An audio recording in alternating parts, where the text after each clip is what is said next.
观众朋友您好，欢迎收看新闻直击。今天是美东时间4月10号星期五，我们每天追踪最新热点，带您关注世界动态第一手资讯。首先来看，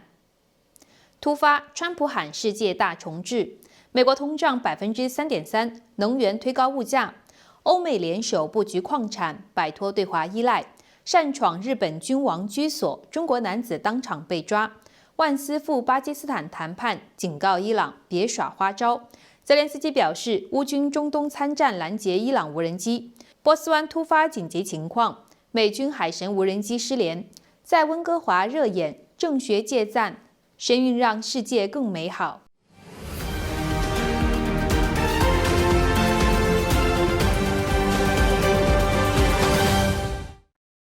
首先来看一组简讯。今天上午，美国总统川普在真相社交平台上突然全大写的发文“世界最强重置”，还连打3个感叹号。在当前局势紧张的情况下，这句话释放了什么信号，也引发外界各种猜测。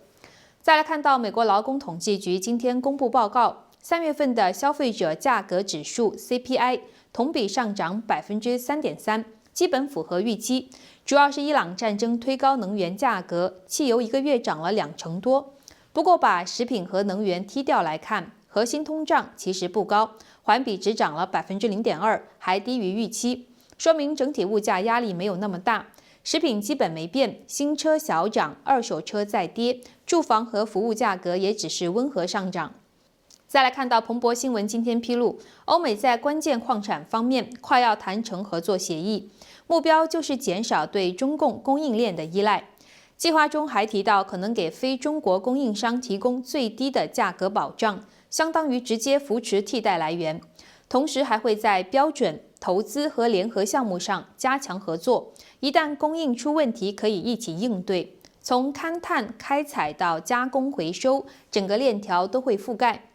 再来看到当地时间今天上午8点左右，一名中国男子没有许可，趁早上繁忙时间，跟随职员人潮进入日本天皇德仁的居所，很快被警方控制，目前正在调查，暂时没有发现其他的违法行为。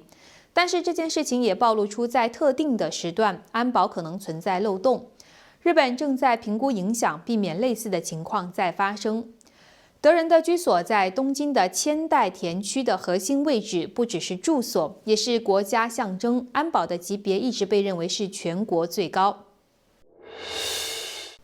今天，美国副总统万斯带着一个高级别的代表团，已经动身前往巴基斯坦，准备推动和伊朗的新一轮谈判。在出发前，万斯说，美国对这次谈判是有期待的，也觉得可能会有进展。但是如果伊朗想要耍美国，那这套在谈判桌上行不通，美方不会买账。万斯还强调，这轮谈判是在川普总统设定的框架下推进的。如果伊朗愿意拿出诚意，美国也愿意释放善意，但是如果没有，那么美方也不会轻易的让步。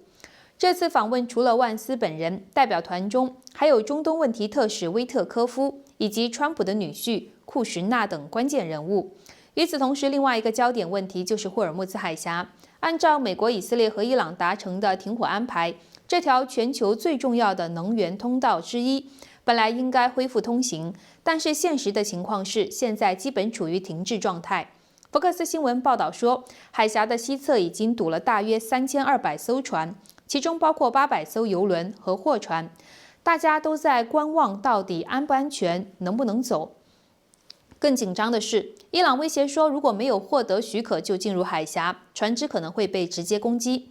数据公司科普勒的分析师史密斯也说，这几天几乎没有邮轮赶过去，基本看不到有石油产品通过。川普周四也再次点名批评，说伊朗执行协议非常糟糕，甚至觉得这种做法不光彩，明显跟当初谈的不一样。接下来谈判能不能破局，海峡会不会真正的恢复通行，外界都在密切的关注。那么观众朋友，您怎么看接下来的谈判能不能破局，海峡会不会真正的恢复通行？如果认为谈判能成，海峡很快恢复，请在留言区打1；如果认为谈不拢，局势还会继续紧张，请打2。再来看到乌克兰总统泽连斯基最近放出一个重磅的消息，在伊朗战争期间，乌克兰军队其实已经在中东多个国家参与实战，还拦截了伊朗设计的沙赫德无人机。美联社报道，这个消息是他8号对外说的，但是一直到今天4月10号才被公开。泽连斯基在 X 平台上说，乌军在海外用的是自家研发的拦截无人机，而且已经在对抗俄军沙赫德时验证过效果。不过他没有说具体是哪些国家，只透露是在多个国家执行任务，帮当地加强防空。作为交换，乌克兰拿到了一些防空武器，还有石油、柴油，还有资金支持。他还说，这种模式以后可能会继续扩大。同时，乌克兰现在压力也不小，中东局势一紧张，外界就担心西方对乌克兰的军援，尤其是防空系统会不会被分走。泽连斯基说，目前爱国者防空系统的弹药还在持续供应，最近也刚到了一批新的导弹。他还透露，已经邀请美国特使威特科夫和库什纳访问基辅，希望他们先来乌克兰，再去俄罗斯推动3方会谈。不过现在还没有回应。整体来看，俄乌战场还是在拉锯，战线超过1200公里，交火一直没停。而美国的注意力正在往中东转，这也让谈判更难推进。能源这块，泽连斯基也发出警告，希望西方不要放松对俄罗斯石油的制裁。他说，一旦松绑，俄罗斯就更有钱继续打仗。而现在中东局势一乱，油价上涨，俄罗斯反而赚到了。乌克兰这边则是在加大对俄罗斯的能源设施的打击。另外一个新的动向是复活节停火。俄罗斯总统普京昨天宣布，在东正教复活节周末实施32个小时的临时停火，从周六下午4点开始，到周日暂停行动。泽连斯基回应说，乌克兰愿意配合，也希望这能够成为迈向真正停火的一步。不过，从以往的经验看，这种短暂停火往往很难真正的落实，双方也经常的互相指责。美国军事媒体战区报道，4月9号，一架美国海军 MQ-4C 海神侦察无人机在波斯湾的上空执行任务的时候突发紧急状况，随后该无人机从在线的飞行追踪系统中消失，引发了外界高度关注。飞行追踪的数据显示，在此之前，这架无人机刚完成了一次大约3个小时的巡航任务，其范围覆盖波斯湾以及霍尔木兹海峡，似乎正要返回位于意大利的海军航空基地。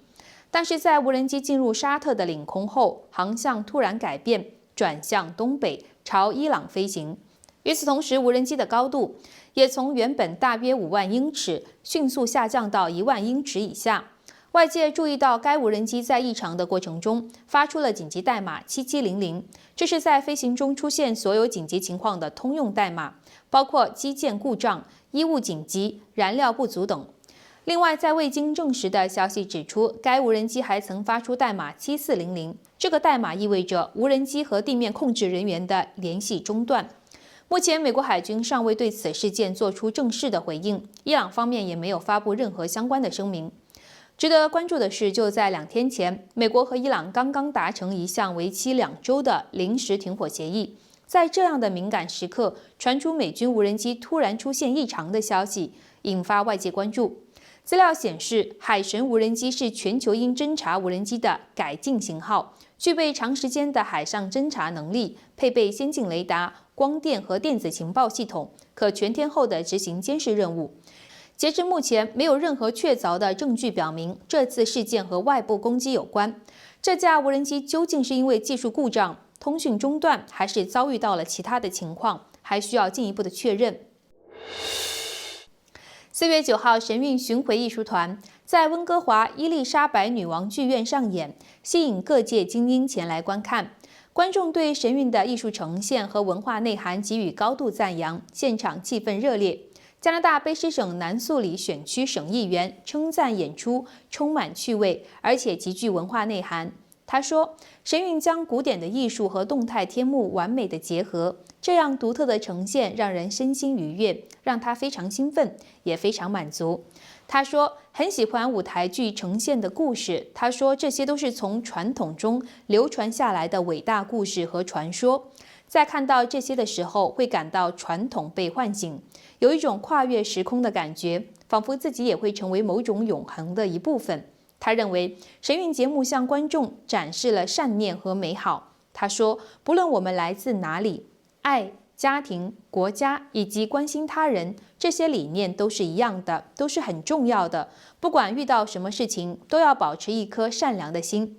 他还补充，让世界变得更美好，这本身就是一件很美的事。政治学者非营利机构教育研究部的总监看完演出后也夸赞演出非常精彩，很高兴能够体验到更多的中国文化。他表示，在此之前，他对法轮功有所了解，对中共迫害法轮功，甚至跨境迫害法轮功也有所了解。但是神韵节目让他了解到更多的在中国发生的事情。他说，共产党对法轮功的迫害是不可接受的。他说，我很高兴来到这里观看演出，以表达我的支持。我也很愿意公开支持，发声声援。他也很敬佩神韵艺术家的勇气，在世界舞台上展示迫害真相，让世人更多的了解中共那些手段。他说，作为一位天主教的信徒，我更关心的是言论自由、信仰自由，反对迫害。我会继续尽己所能来表达支持。他认为神韵演出意义非凡，对加拿大社会来说是至关重要的，当然对全球社会也一样重要。他说，我们需要更多这样的演出，我觉得这类演出应该尽可能的在社会上传播，只要有机会就应该去传播。感谢您收看这一期的新闻直击，请您订阅我们，以免错过即时热点。我们下期节目时间再见。